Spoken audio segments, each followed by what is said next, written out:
I'm Carrie. I'm Tony, and we are Two Cranky Creatives. Thank you for listening. And remember, if you're impatient, allergic to ads, or just want to support our cranky little corner of the podcast world, join the Cranky Club. Subscribers get ad-free episodes and early access. Yep, a whole week early. Hit subscribe and join the club. What are we cranky about today, George? I am so cranky about all the people that expect to spend $5 and become millionaires tomorrow. And honestly, I just think it's because of all the bad advice out there. Yep, agreed.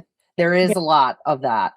Everybody, today we are joined by George McConnell, who I personally invited onto the podcast because I have done coaching with him and he's awesome. So George, go ahead and introduce yourself to everybody. No, thank you so much for having me on. Obviously, my name is George McConnell. I've had my own businesses ever since I've been in the third grade. So I've been a true entrepreneur, and I'm here to try to help everybody just get over all the bullshit that's out there and try to help you succeed much faster. I've made millions of dollars online, and it is a lot easier than what we all think it is. It's just that we get in our own way, to be honest with you. So, I really do appreciate you having me on here, and I hope that I'm able to help somebody today. Awesome. We hope so too, for sure. After we do some venting, Yeah. we talk about how cranky we are. So, George, the reason that I wanted you to come on the podcast is because Tony and I, are all about no bullshit and cutting through the fluff that's like all this bad advice. It's like, if you just do this one thing, your life will be flowers and roses and everything will be magical and easy. I love the voice. Yeah, that's my like overselling educator voice or whatever. But the thing is that there's a lot of bad advice out there, and it's hard work. And you, George, cut through the bullshit and tell people, look, there's bad advice. Let me tell you what not to do and what you should do. And so, tell me more about this spend $5 and make $1 million. What is this advice you're talking about here? So obviously I spend a lot of money on Facebook ads, but everybody believes that you could just spend $5 on Facebook ads, and next thing you know, you're just going to become this millionaire overnight. And I always tell people, yes, you could start with $5, but if you only have $5 in, say, your gas tank for your car, how far are you actually going to go? Right. And there are people with hundreds of ads that you're competing against, even thousands of ads that they're running on a daily basis.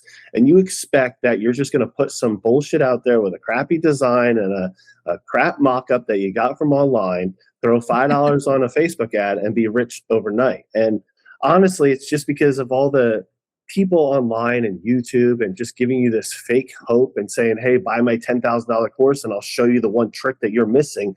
When in reality, there is no special trick. You just have to, put your head down and do the work. That's it. Yeah. Yeah. When I see things like that it's like, show me, buy my course and I'll show you how. I'm always like, you made the million selling the course. Like, that's how you made the money. Because I'm paying you for this course. But then, I still got to go do all of this other stuff. You know what I'm saying? So I'm always really skeptical when I see like magic formulas. So yeah, and the thing is, like, you can sell a course and you can offer courses and things like that, and they will help you. But if you're saying this course is going to make you rich, then it's a complete lie.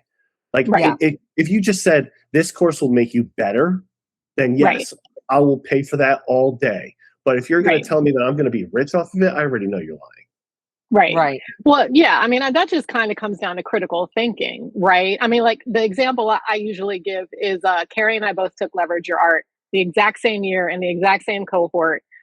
And she has gone on to be incredibly successful with art licensing. And I won't do what it takes. I don't have the time. I don't have the energy. And so like art licensing did not work for me because I'm not putting in the effort that Carrie put in to be successful. I'm very successful in other areas, right? But that one thing where we both went and we both learned the thing in the course, exact same information, two completely different results. And it's because I'm not putting the effort in. Full stop.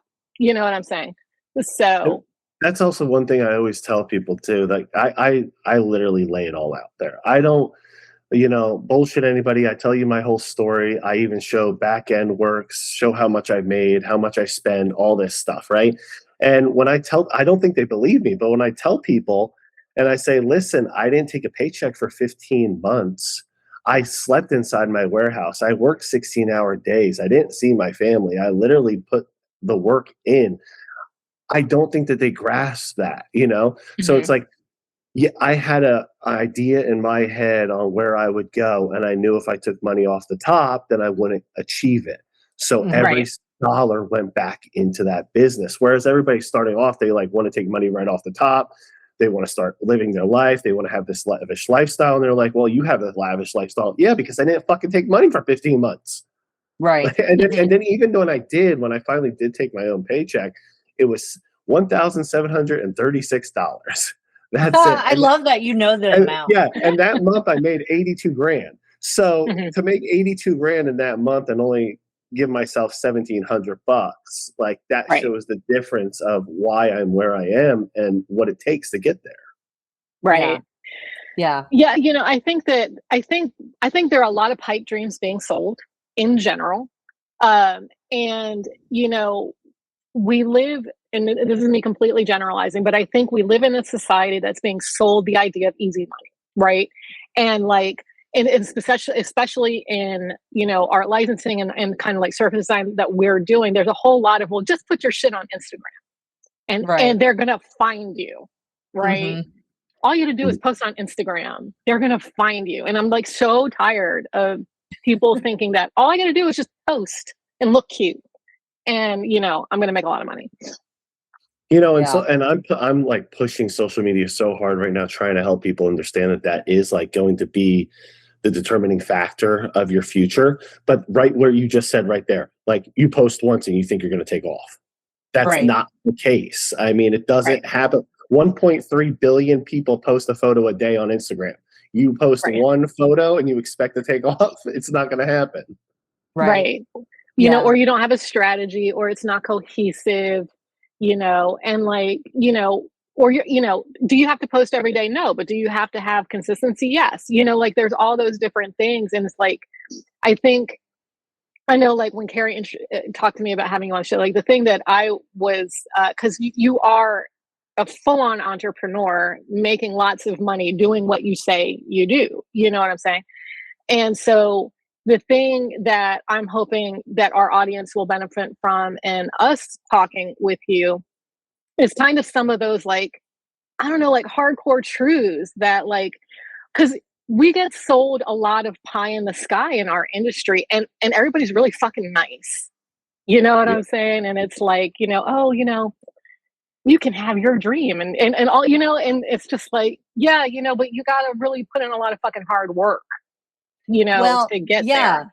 And George, too, one of the things that I appreciate about you is I've gone to your webinars through Printify, and I've seen your YouTube videos. If somebody, like, you'll have shop critiques, like Etsy shop critiques, and you are completely honest with people. You're like, this design doesn't make any sense. I don't understand. And you're not like rude about it. Like, you're not like, you suck, or your art sucks. I think some people will beg to differ with you on that one. Well, but you're not criticizing. You're criticizing you're doing constructive criticism. So it reminds me when I was in graphic design school, I learned how to critically look at my own art because I had years of experience of professors saying, this design doesn't make any sense. What are you trying to say? That I can't see this part of the design. It's like, not well designed. Go back and do it again. And the thing is, there's not enough of that out there.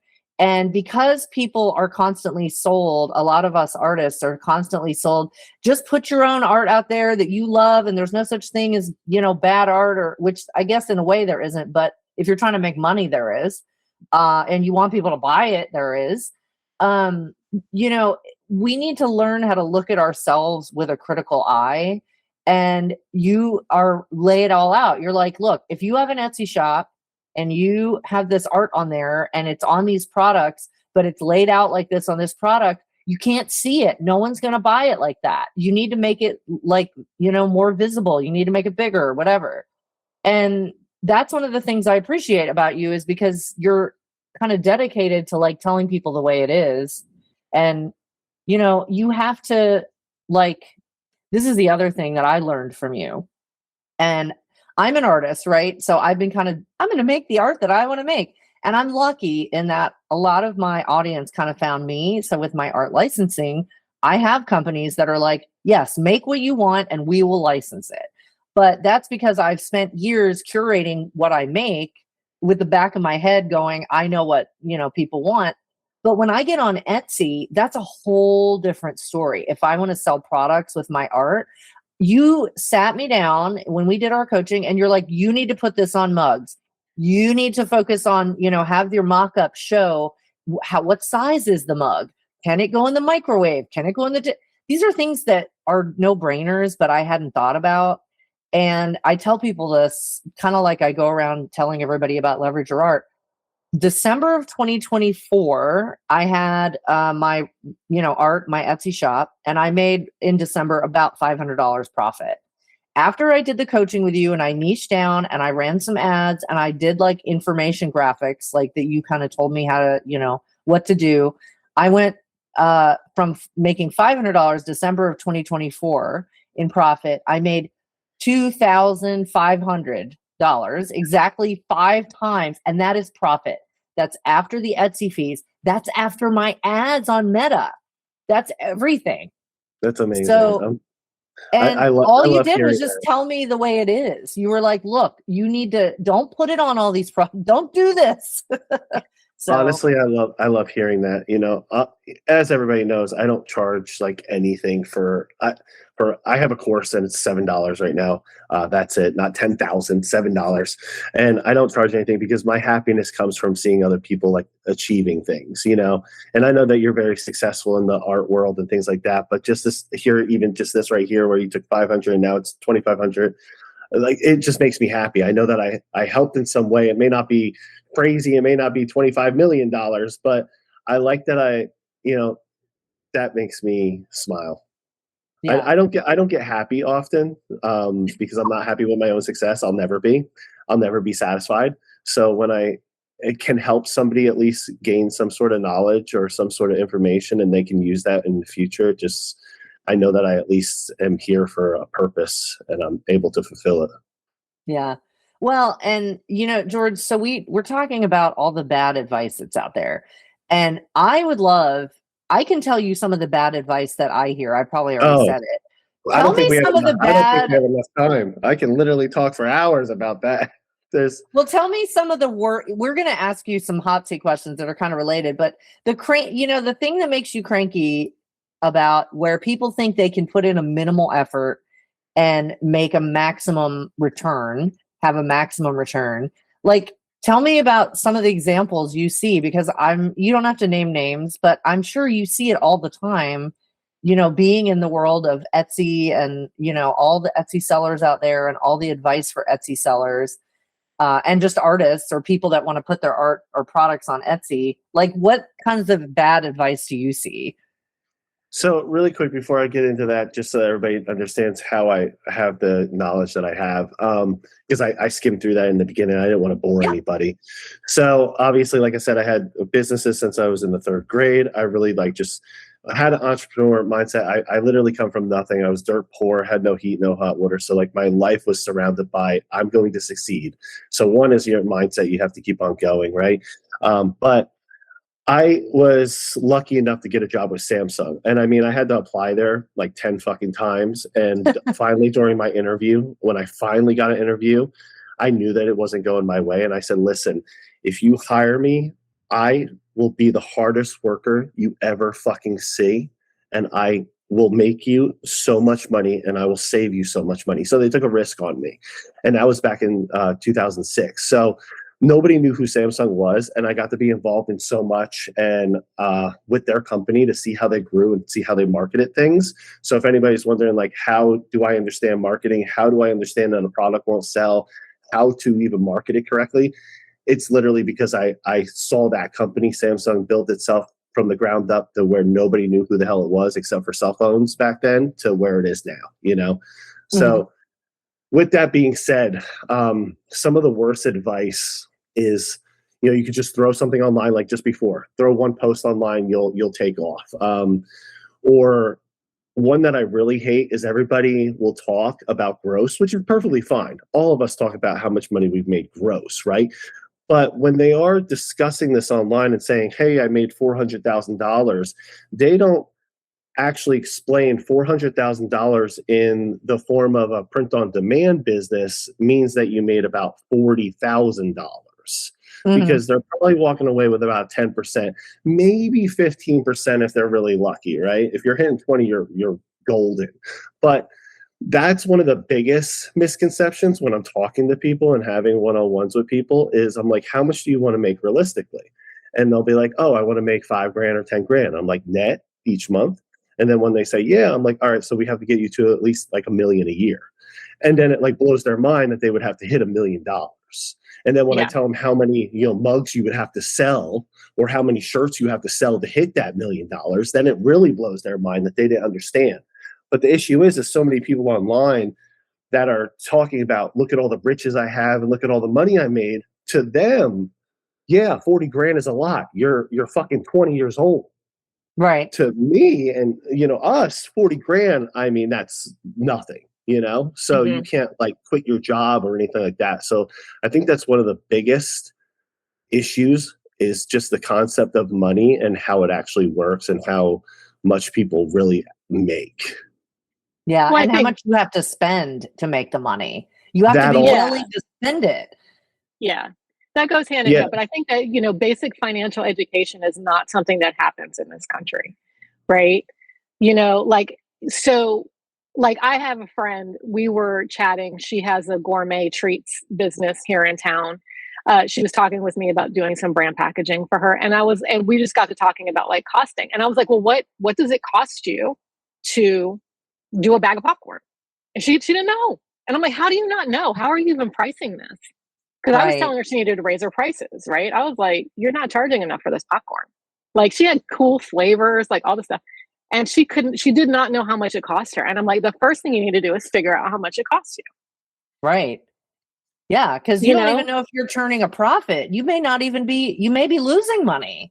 And I guarantee you she was, because how was she pricing anything? Everything was just a wing and a prayer. You know what I'm saying? And then then, if you are losing money, so this is a big one, right? So people want to know how I was able to scale so quickly. I didn't care if I lost money in the beginning. I literally sunk so much money into ads and all that, and I just pushed the shit out of it that I wanted to dominate. And I literally took over every industry I've ever been in because of that. Like, I didn't care as long as I broke even. If I lost a little bit, it's okay, because I knew by the end of it, I'd be good. And, I started with Etsy in 2019. I had a leather company, and literally within 6 months, I was able to replace my job, quit my corporate job. But in that 6 months, you couldn't go on Etsy without seeing my product. I dominated the top five pages. Like, it was just me. Yeah. And I had ads on Etsy. I had ads coming in from Facebook. I had the organic reach. So I just took over complete companies that were in the industry for 5 years, and they just couldn't keep up. And then every single time something would happen, they ran out of stock, I would just hammer their customers with ads and start stealing. And again, that's like, I was spending that money to make sure that I would have the future to not have to deal with that, and it would just start coming in organically after that. Yeah. So I think that the mindset of I can spend very little, or I want to spend very little, part of that is because a lot of people have very little to start with. So how do you bridge the gap, right? How do you bridge, I don't have a lot to put into this, and I want to get good results. Obviously you scale it, but versus I don't want to put anything into it and I'm hoping to make money. Like, how do you meet somebody in the middle that's like, I don't have a lot to give to this, but I want to maximize what I'm getting out of it? This is the crazy part. So the leather business, I started that with $100. And what happened was, before that, I had a cell phone case business, and I made about 130,000 off of it. It didn't really take off. And I was putting leather inside the cases. So what I did was I took that leather and just threw it on Etsy. And I was going to put it on eBay, but for some reason, I don't know why, I stumbled on Etsy. I was like, okay, cool, I can put it on here and sell it. So I sold it. It sold out immediately. So I was like, Yeah. wow, isn't that something? So I took $100. That's all I did. $100. And I said, all right, I'm going to take this $100, buy some leather. It was near Christmas time because it was at the end of 2018. That's why I always say 2019. It was December. And I put plaid online, and it sold out within 2 days. So I was like, Yeah. oh, I think I have something here. So I took that money that I made, right? And I was charging $3 a sheet. So now I have 300. So I took that and I put it, I went to Hobby Lobby of all things. And I went to each Hobby Lobby store and I took their 40% coupon, which they don't do anymore. Excuse me. And I bought, each time I would buy the glitter and get it on a discount for the 40% off. And then I put it online. So I started doing that more and more. Then I went and got their cork. I bought that by the yard, started cutting that in 8x10s, then ordered more leather from online. And I was literally just built it up from that $100. I didn't spend thousands or anything like that. After that first month, after I started making a good amount of money and I made a couple of grand, I was like, you know what, we have something here and I think that this is good. And that's when I took a credit card and I said, I'm going to put $5,000 towards this. But I didn't start with any money. So like the concept of that you need to start, you need to have all this, and you need to do something, like you need to have all this money stored isn't necessary, because you don't want to spend all your money up front and test something and it fails and then you lose it all. Right. So that's why I was like, I've had a lot of businesses in my life. That's why I say, I started at such a young age. So I knew that you have to make sure that it's something that can work for you and grow before you start investing. Right. Yeah, get a little proof of concept. Yeah, and if anybody has, a credit card that can even $1,000, if I only had 1,000, maybe it would have taken a little bit longer. But I didn't put that initial 5,000 in there until I saw that I started making that money. Right. Yeah. And I knew you would make it back soon. Yeah, and the crazy thing is, like, I have, over 60,000 photos now in my phone, videos, photos, all these things. I have my entire startup. So I have pictures of me actually buying the stuff from Hobby Lobby and me using the coupon, because I'm like, I had it in my head that this was going to be something. And that's also like a lot of things that people don't understand is your mindset is the strongest part of it. Knowing where you're going to go, it's not all about the money. It's about no matter what you see the end, you just aren't going to stop till you get there.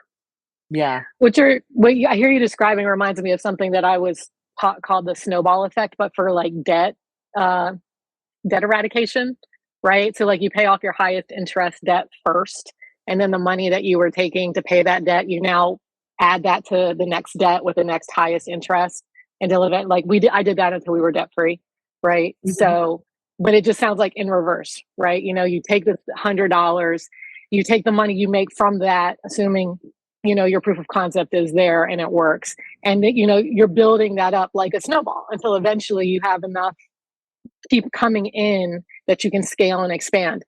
I think the other part of this that maybe, excuse me, is like, I always say, don't gamble with your rent money, right? You know what I'm saying? Like making sure that your foundation is there for you to go out and do what you need to do. Cause business is a risk, right? Yeah. So like you're like, and George, maybe you disagree with me. I can't read your face, but, like for me, like my foundation is stable, right? Like I will take risks in my business and I will spend money to do things in my business, but I don't gamble with my rent money.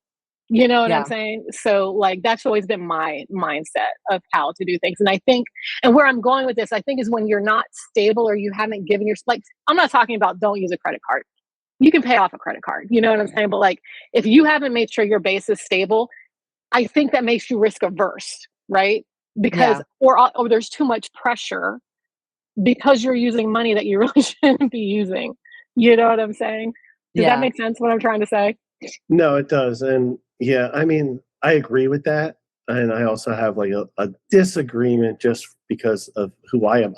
So I won't gamble money, right? Mm-hmm. Rent money or anything like that. But if it was a gamble on myself, I'll do it every time.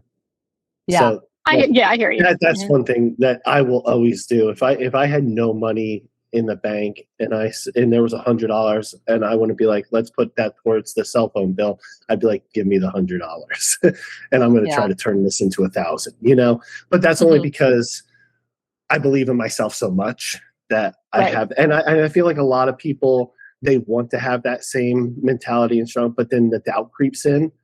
And that's where that mindset comes into, your mind is like the power of everything. Right. Yeah. I have to add too. So in the industry that we're in, and especially what I do a lot of the time is I pitch.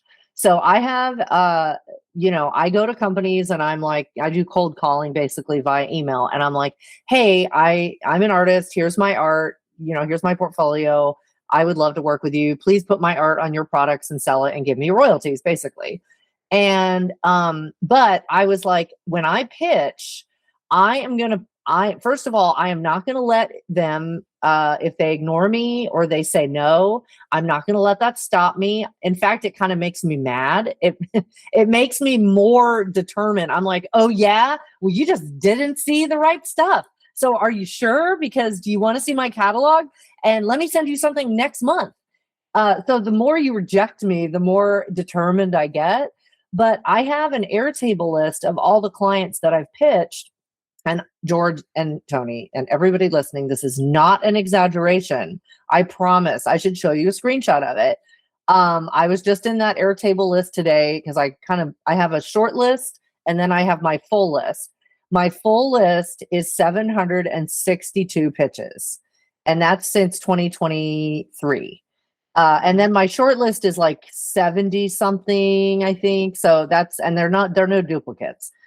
So I was like, when I pitch, I'm going to pitch. I am going to go all in. I am not going to, and if people try to, drag me down or tell me I'm not going to let it make me feel like inferior or like a terrible failure. And I do feel like that sometimes, but I only let myself feel like that for a second. And I'm like, just stop. Just who cares? Stop overthinking it.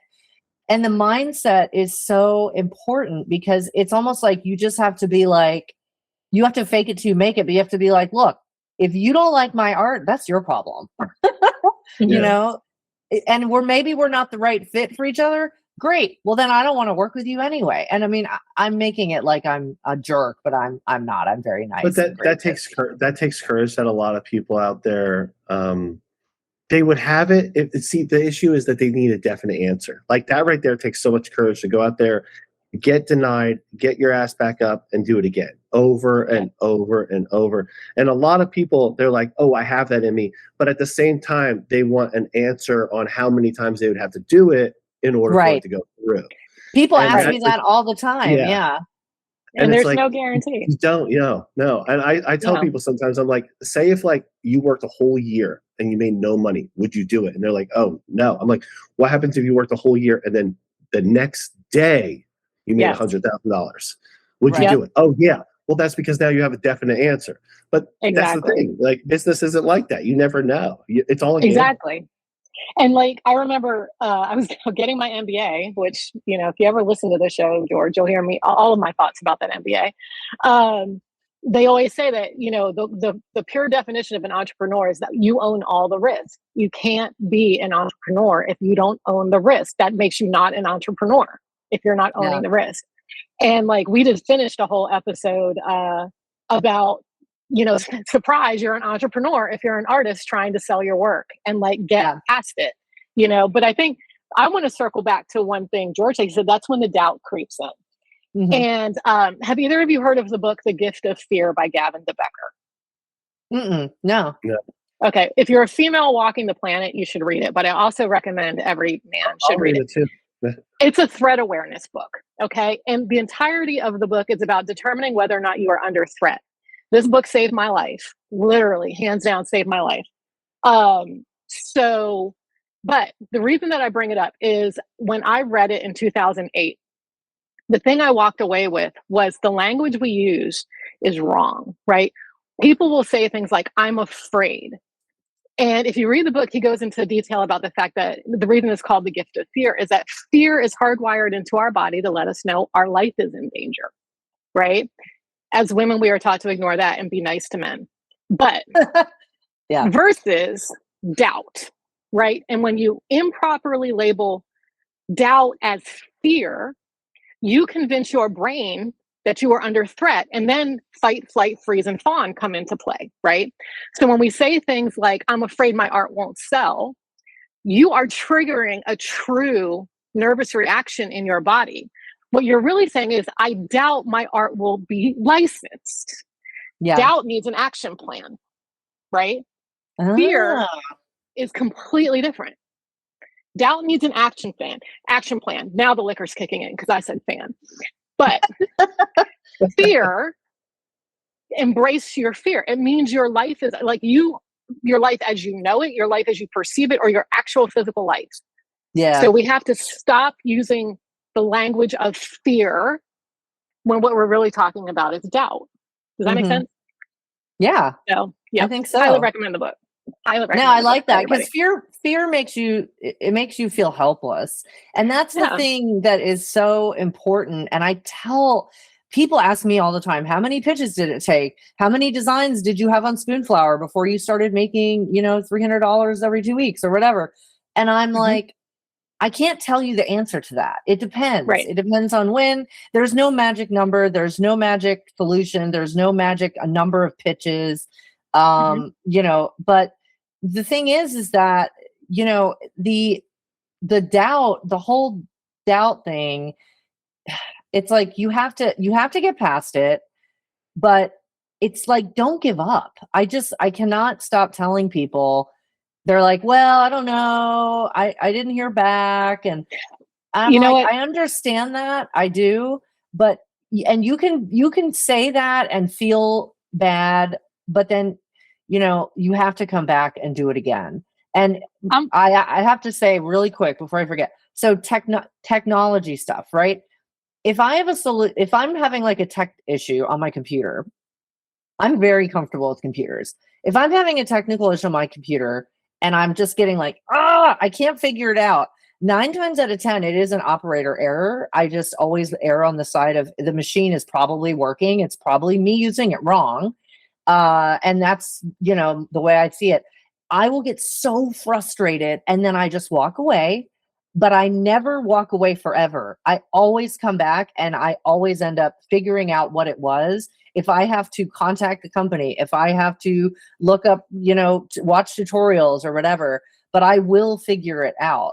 And it's that persistence. You just have to have that persistence. That's like an itch in the back of your brain where it's like, this is a thing I haven't checked off my to-do list. And that's where my OCD comes in. But I think that's where all that not giving up thing comes into play. And even if you have doubt. So anyway. So I want to contradict you just a little bit. And maybe this is maybe this is controversial. But here's what I'm gonna say. If you're inclined to give up, give the fuck up and walk away. but here's why I say that. Because if you don't already have the drive to keep going, you weren't going to put the effort in anyway. And here's the example. This is a radical example, but I spent 30 days in a domestic violence shelter. All right. And they made us do this stupid, awful shit. But at one point we had a young lady who was in there. She was being abused and she's like, I'm going home. I'm going back. And everybody was like, no. And I looked at her, I said, go back. If you're not ready to leave, go back. Because if you can make the choice to go back, you can make the choice to leave, right? But when you're ready to leave, you will leave. If you're not ready to leave, go back. She went back. I don't know if she ever left again because I left the domestic violence shelter. But my point is, if you're inclined to give up, give the fuck up and find what you want to really work at. Like, I'm not going to force you to keep going. You know what I'm saying? Well, and if you don't want to pitch, don't do it. Because it is funny about that. It takes a lot. I'm sorry to interrupt you, Carrie, but what's funny about that is those people also are the ones that will complain the most, saying that it's not possible. And then they also try to bring you down. Like, I refuse, and this is something that I don't know if you guys agree with, but I refuse to have anybody that's around me that doesn't have the same mindset or goals, because they're going to just bring me down. And I don't want the negativity in my life. Even like my own father, if I call him and he says something negative on the phone, I'm like, I love you, Pops, I got to go. And I'll hang up immediately because I do not want the negativity in my life at all. I agree with you 100%. My circle, since I became a business owner, and not just doing like, I've always done freelance graphic design, but since I really became like a business owner, has changed radically. Yeah. Definitely. Yeah. It's crazy when you sure. do change who you're around. It's just, one, you're happier, but two, you succeed much faster, just because it's always, there is no negativity. It's just instead of issues or problems, it's solutions. Yes. You instantly start thinking of solutions rather than, oh, the whole world is out to get me. Yeah. Yeah. I have agree. to, if John Oliver ever does a synopsis of things that we say repeatedly, I'm about to say something that I say all the time, but when I was in the film industry, one of the things, so I started out in 2005 as a PA. I had gone from a corporate job as like a mid-level manager making quite good money to I wanted to work in the film industry, and I started by taking out the trash for $10 an hour on my first movie job when I was 31. And but one of the things that's interesting about the film and television industry is everybody wants to be a part of it. I mean, it's exciting, it's glamorous. I don't know if I would say it pays very well. It pays the actors really well. But it's really exciting, and everybody's like, "Oh, you work in the movie business, you work on TV shows, whoa."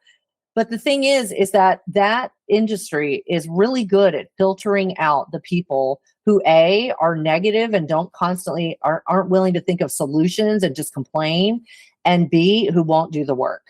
And I learned that I was naturally a good fit for that industry, because some days you're asked to do something you've never even tried in your life, and all of a sudden you have to figure out how to do something, and you have to do it right now because they're going to be shooting in an hour and you're going to be on the set, and you're like, okay, I have to make this happen if I don't want to lose my job. But it like, there are industries like an art, the art industry, but I think being an entrepreneur is the same. If you want to be an entrepreneur and you want to be super successful, eventually you're going to get filtered out if all you're going to do is go, well, I can't do it, or it's too hard, or I don't want to put the time in, or, well, why am I not as successful as this other person?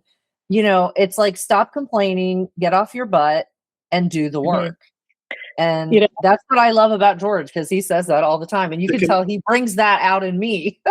The comparing yourself is such a big one that so many people do. Like, you can't compare. Like, so many people are like, well, you're here, and it's like, you can't compare where I am now because I've been to where you were, one, but two, also they compare themselves to even their competitors. So it's like, their competitors as well. It's like, well, this person just started 5 months ago and they're here. Yeah, but you don't know the steps that they've taken. You don't know what they've done to get there. So stop comparing yourself. You just put the blinders on. This is why you put blinders on the horses. They run faster. And you run twice as fast because you're not seeing the outside noise. Yeah, that made me too. Like, so I'm also a writer, George. My very first published novel went to number 34 on Amazon. But thank you. It was amazing. It truly was amazing. But what people don't know, and I don't think I've ever really talked about, is that before that one, I was a copywriter for pennies, and I did it because what do people want? What are people? Because I only got paid by clicks, so I was trying to figure out what people wanted to, what people were, and not clickbait, but what was drawing people's attention. I also took a job where I was paid by the word, 1 cent, transcribing famous speeches. Right? So these are famous people, and I'm transcribing their speeches. So I did that. Why? Because I wanted to learn dialogue. I wanted to learn natural rhythm of speech. Like, I did all these things on my own. You see what I'm saying? To like learn how to write. Like, nobody's taught me how to write a book. I just sat down and did it. But I did all this other stuff first. Boom, my first published novel. But that didn't take into account the short stories I wrote and put out there, like all of the things that I was doing, to have all of a sudden it looks like overnight success. No, it wasn't overnight success. It took, my first novel was published in 2012. I started writing in 2004. So nobody wants to put in the work or the time. And then as soon as, if you were to tell them how much time it takes, then it's like even crazier. Now, the great thing is, with technology these days, AI, things like that, and social media, which didn't really exist much when we were younger, it is much faster. But that doesn't mean that you still don't have to learn. Like, it's not, something that you could just jump into and be like, ooh, look at me, overnight success. Like you said, it takes time to learn. And that's why I always mention when I worked at Samsung, it's because I was involved in every fucking thing. Their cell phones, their tablets, their TVs. I was able to see, them launch SPSN and help them with their applications and their live chats and open up call centers. All these little things, they may sound stupid and irrelevant to what I sell or what I even do myself, but each one helped me gain knowledge to where I am today. And without that, who knows if I would even be able to achieve what I can do, Yeah. It's that all those little learning aspects that we take for granted sometimes even, and what one I always like to say is life happens to you. It happens like for you, not to you. So life happens for you, not to you. So when you have a mistake, when you have a failure, when you mess up something, life is teaching you now what not to do next time so that you get further faster. And a lot of people don't look at it that, and they take little things for granted, or they just don't pay attention to these little learning aspects that are going to help them achieve the success that they want. Yeah. I agree wholeheartedly. I love that. So, all right. Speaking of all the bad advice out there and all the things that we're talking about, I know kind of what you tell people, but George, what do you tell people, when they think, okay, I'm going to put this little bit of effort in, or I'm going to find this magic solution? Like, what do we feel like the solutions to this are? Like, other than do the work, put the time in, like, do you have any other things that you feel like work really well that have worked for you? Honestly, I'm going to go back to your mindset. I mean, I've been telling people my story lately, which it took me years. I don't like telling my childhood and how I grew up or anything like that, but I've helped a lot of people, and people have reached out to me and said, I've been in the same boat. I had the same issues. I have the same, just living in poverty and just wanting more for your life. And that the only thing out of that you can help yourself with is your mind. I mean, I started watching myself at the age of 7, and I had to grow up very quickly. So with that being said, like I didn't have anything. All I had was my mind and me knowing where I would go. So at the end of the day, I think number one, before you even start a business, before you even say, hey, this is what I want to do, you need to understand that your mind is the most important thing, because an entrepreneur lifestyle is the most loneliest lifestyle you'll ever have, because you don't know if you're going to succeed, and nobody will ever get it. Nobody will ever understand it. Your friends and family aren't going to understand it. They're going to tell you that you should just get a normal job, that you should just quit, that you should just, just be normal, right? But you have this drive in you and this passion to do something, and everybody is doubting you. And then if that doubt starts creeping in and you start thinking about yourself, that you need to have that strong mind to be like, no, fuck that. I'm going to keep going. I know where I'm going to go, and I'm going to achieve it no matter what. So honestly, I think the mind is the first thing before we even start going even into business. Yeah, I love that. I agree. And mine would be like, don't give up. Well, I know, Tony, you say give up if you want, but I say if you have something that you want to do, don't give up because it's hard. Don't give up because it's harder than you thought it was going to be. Don't give up because it's 10,000 times harder than you want it to be, because the things that you want, if they're hard for everyone. And that means if you can stick it out, you're going to win, because you're going to be the one that stuck it out when everyone else gave up. So if it's worth doing, if you really want to do it, and be sure that you do, I tell people, I'm like, do you really want a license? You have to be willing to put in thousands of hours and be willing to spend 8 hours in one day doing nothing but personalized pitch emails, that each one is different. Each one is custom. Each little sell sheet you share is all on, unique images for each company, and be willing to accept the fact that no one may ever see that. You may send that and no one sees it. And you have to be okay with that. And at the end of the day, be like, all right, but I still did the work, and I'm going to keep doing it, even if I feel like I'm shouting into a void. So yeah. You know, with people giving up, I mean, we do need losers in this world so that we can win. Right. That's why they're trophies, right? I don't believe in participation trophies, so I believe in that gold, and that's what I'm going I hear for. that. Yeah. All right. So I want to clarify, but I also, it's in line with what my advice would be. My advice is be self-aware. Now, let me also clarify, because I also was thinking, it's like, oh God, people are going to hear this and think she told that girl to go back into abuse. No, the point that I was trying to make was if she was self-aware enough to know she wasn't ready to leave, she was going to go back anyway. Right. Right. There was at some point You she were was kind going of to go calling back. her bluff anyway. Yeah. My thing was, but here's the thing. If you're self-aware enough to know you're going to go back, you can be self-aware enough to know that you're ready to leave too. It was making the decision. It was giving her agency in the moment to say, you make the choice. I'm not going to tell you to stay. You make the choice. You have agency in this, right? So I want to be clear about all of that.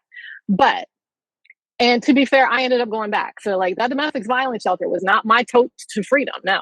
So I ended up going back too. But everyone does. Coming from experience, it usually takes several tries for everyone, and that's okay. Yeah, it took 7 for me. That was 6. So, but be self-aware. And what I really mean by all of that is the reason I said, if you're inclined to give up, is for kind of the same reason. If you are truly driven, you're not going to give up. You're going to look for reasons to keep going. I had to be self-aware about art licensing. I didn't fucking want to do it. Full stop. I very much want my shit in world market, and I want them to find me and just give it to me. I am not willing to put in the effort. And so you know what I did? I stopped fucking pitching because I was doing it half-assed. I wasn't willing to put in the time and energy, and it wasn't fucking working. And then I was still just like, well, my shit's not still in world market. And then one day I was like, you know what? It's not ever going to be in world market, Tony, because you're not putting in the effort. So what do you really want to do? And you know what I did? I went back to writing. So, you know, because, and what happened, I spent 30 days going back to writing. I'm in a lit mag, like a huge lit mag, right? 4 pitches. I got my shit accepted. Why? Because I know that. I love that. I had to walk away from writing because I needed a break, right? Because I did all my writing in that relationship and I associated it with that relationship. So I needed a break. That's really all it came down to. So I've gone back to what I love. I'm writing another novel. I'm pitching the one that I've got that I hadn't pitched for 4 years, you know, and like I'm putting in the effort and I'm getting results. And that's the point that I'm trying to make. Be self-aware. Yeah. Okay. You know, that right there too is like the confidence level on, you know, only 4 pitches and got it. That right there, because you had that passion, whereas you didn't have the passion behind that other one, it just shows the night and day right there. Because it's like, you had such like, I am going to do this, and no matter what, this is going to fucking work, and that's it. Yep. So exactly. I mean, I 100% agree with you on that. That's like, that is so important. Yeah, it's like the way you approach no things. Half-ass It's shit. like when I send a pitch, I'm not saying this, but I'm kind of like, and some of my emails probably do sound like this. I'm like, why are you not licensing me? Did you see my art? Did you look at your own catalog? Like, I mean, I understand if there's a problem right now and the timing's bad, sure. But like, I belong there. Like, you just need to see it. So, and my pitch emails are pretty much like, I'm a best-selling author. I know how to sell. I know how to write a book. You need to license, you know, you need to do this with me. You know, like that's pretty much how I write I mean, obviously not like that bluntly. I'm a lot more professional about it. But my point is, you know, that confidence comes through what you're doing. You know, I've been successful in freelance for a long time. I took Stacy's course so I could learn how to do art marketing. I wanted to see my shit in Target. And then I quickly realized I don't want to put the effort in. Okay. Yeah. You know, what's funny is back in the day, obviously now things are either white or black, you know, the dark mode or whatnot. But back in the day, you could do white font, and you could put the white font on there and be like, go fuck yourself. And they would never see it unless they were like highlighting the entire email. I know what you're talking about. I used to do that all the time. So I was thinking that in my head. Yeah, I was thinking that in my head when you guys are like when you're saying, why aren't you looking at this? You know, I would always write and be like, go fuck yourself, but I highlight things as I'm writing. So you can't do that anymore now with the dark mode, because if you do it with the dark mode, then it's just going to be white font saying, go fuck yourself. So. Oh my Dude, God, that's that is true. hilarious. That's so funny. I never went that far, but I would write very, very expletive filled emails that I would then just delete. Yeah, I've done that. Actually, now what I do is I have had a couple of moments where I'm like kind of going back and forth with the company, and a lot of the times now it's like their contract is very exploitative, and I'm like, no. But I write out this really, really nasty, just asshole email, and then I put it in ChatGPT and I say, make this sound nice. And then I use that. Yeah, So, well, my ChatGPT knows me now, so it just keeps it the same way. So I can't say make it nice because it still has the F words in there left and right. yeah. You can say, pretend you don't know me and make this Pretend you don't know me. Oh yeah. Pretend I'm someone else and I want to sound really nice. Yeah. I don't think I've been using ChatGPT enough for it to know me, or, I guess I also sometimes say thank you and that was great, but, and I'm like, why am I doing this? Like, Because so you're I'm training it. I'm being too nice to the ChatGPT. I say thank you all the time, just in case. Terminator, I don't want to die when the machine takes over. All right. So. I'm not going to share. I will tell you all something when we stop recording about that. Okay. But this is a good time to move forward. So let me pull up the hot seat questions. Okay, George, these were somewhat written around art, but whatever. Like however you interpret this question, do not think it needs to be anything. It doesn't even have to be about Etsy or any of the things you do. Just however you interpret these questions. Least favorite software platform that everyone loves, but you just can't. Canva. Everybody loves Canva. And that Canva is like, they have all these apps set on there. It's like they puked all over the fucking thing. And I don't understand it. I'm just like, what the heck is going on? They have 8 different, remove your backgrounds. Just fucking have a button where you click remove background. That's it. I don't need 8 different apps for it.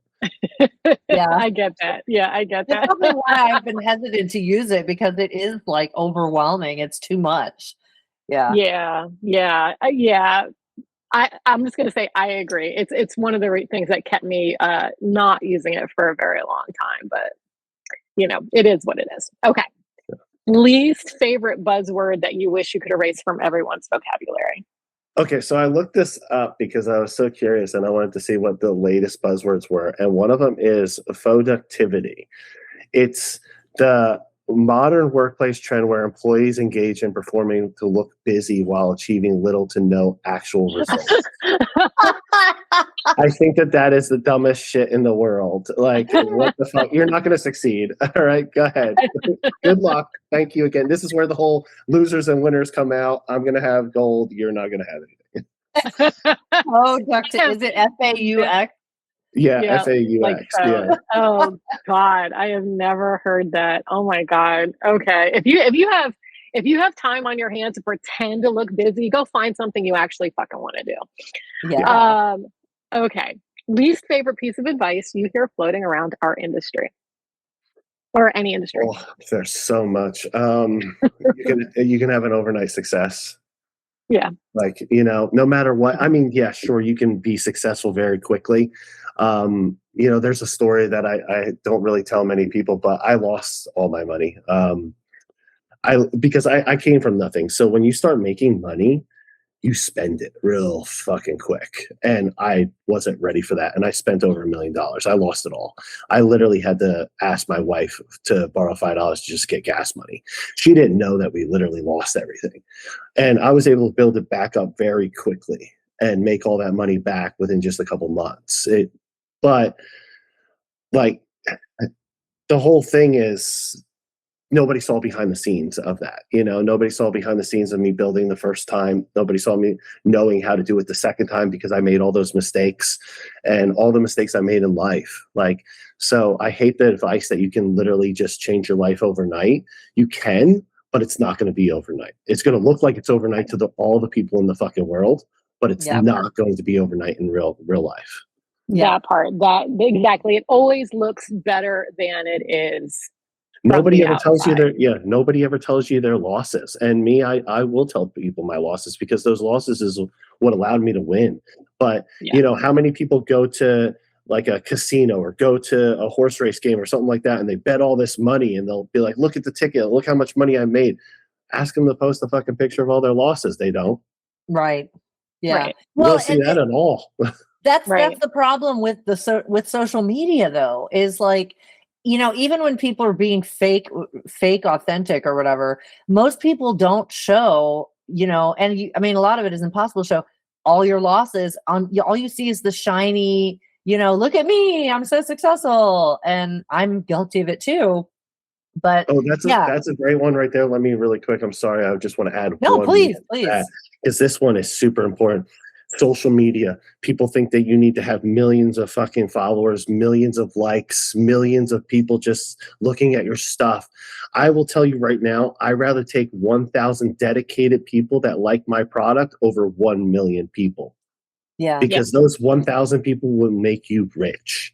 The million people that are just liking your content randomly and not actually engaging or care about you at all aren't going to make you money.